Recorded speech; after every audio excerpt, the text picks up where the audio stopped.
2, The Satan Pit, the 9th episode of Series 2, is written by Matt Jones and starring David Tennant and Billy Piper. For inspire the design of the Beast, Russell T Davies has sent the visual designers at the Mill pictures a painting by Simon Bisley, the comic artist known for muscular, grotesque queries. So yeah, this is the second part story of the possessed Ood and the Devil Beast, and it begins with Jefferson shooting out the possessed Ood. It's actually a cool effect when he shakes the gun, and it turns out the planet Croptor is fine and it's not going into the black hole. When Danny came in, another Jefferson security gets killed by an Ood, well, possessed Ood, with their translator ball. Turns out there's no voice in the pit, which means the beast is still, well, down there. And we're like, oh thank God, because we could do with a break before anything goes blow up. And I'm glad they played the next time trailer after the credits, because then it'll give the audience enough time to switch it off. When the Doctor and Ida went back to the lift to try and get back up, the power goes down and there is a group of red-eyed Oods with the voice of the beast. The speech is well written. The disciples of the light rose up against me and chained me in the pit for all eternity. It's so dark, interesting and scary when you think about it.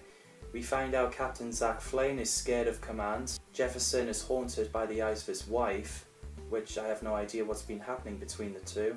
Ida runs away from her dad, Danny who lies, Toby's a virgin, does that mean he hasn't? Oh, it doesn't matter.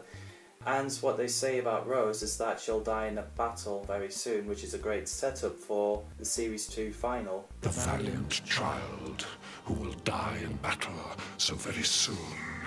After when the voice says, you will die and I will live, and then the footage of the devil, like beast roaring, was so scary. We're pretty much watching a horror movie. The way the Doctor tells everyone that the beast is just playing on basic fears, childhood nightmares.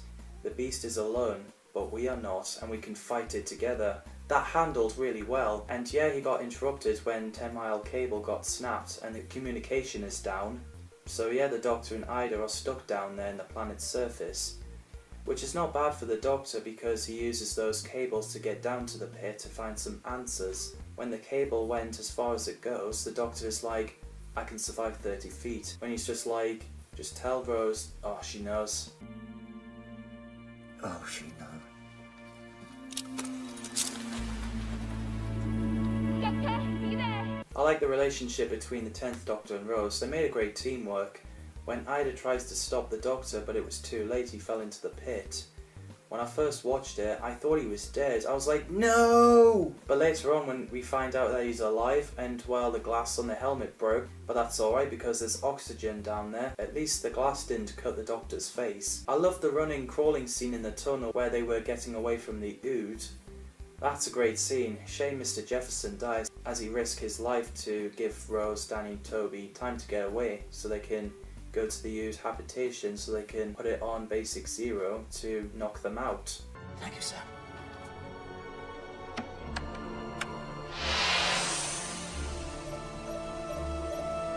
I didn't know Toby was still possessed until when his red eye shows and he shushed the Ood like this. So yeah, after all the Oods got knocked out, Zach manages to get the communicator working, but sad news is he can't rescue Ida, and everyone but Rose thinks the Doctor is dead. Rose cares so much for the Doctor, which is why she was planning on staying, because, well, she couldn't leave him. And that's why she's my favourite companion. But of course Danny and Toby restrained Rose, and Zach just put her to sleep and then carry her to the rocket.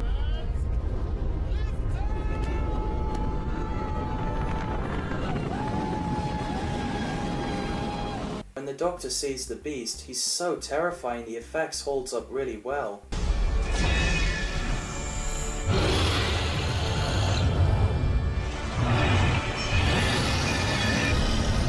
I liked his line when he's like, I accept that you exist. I don't have to accept what you are, but your physical existence, I'll give you that. I've seen fake gods and bad gods and demigods and would-be gods. So apparently if the Doctor sets the beast free, the beast dies. If I kill you, I kill her.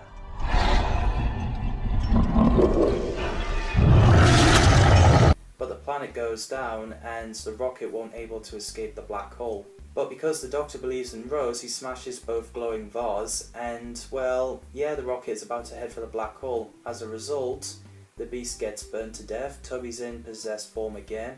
He's so scary the way he shouted and the fire came out of his mouth like a dragon. I am the prince and the ball and the agony. I am the sin and the fear and the darkness. The effects is well done when Rose shot the window and Toby fell out the rocket. I love that scene when they reused the music from Tooth and Claw by Murray Gold. It's fantastic, it really fits in with the scene.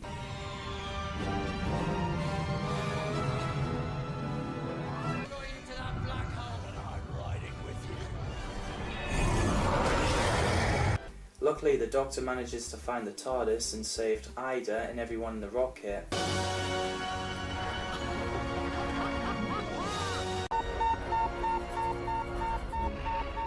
But sadly, he couldn't save the Ood, so they went down with the planet. But the Doctor has done his best.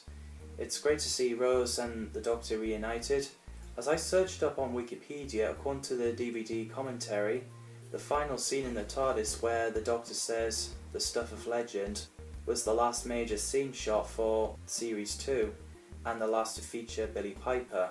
It was not, however, the last scene filmed for the season, which was the cliffhanger scene at the very end of Doomsday. So yeah, I really enjoyed that episode. I'm curious to know what you think. Let me know in the comments below. As always, thanks for watching and see you in the next video.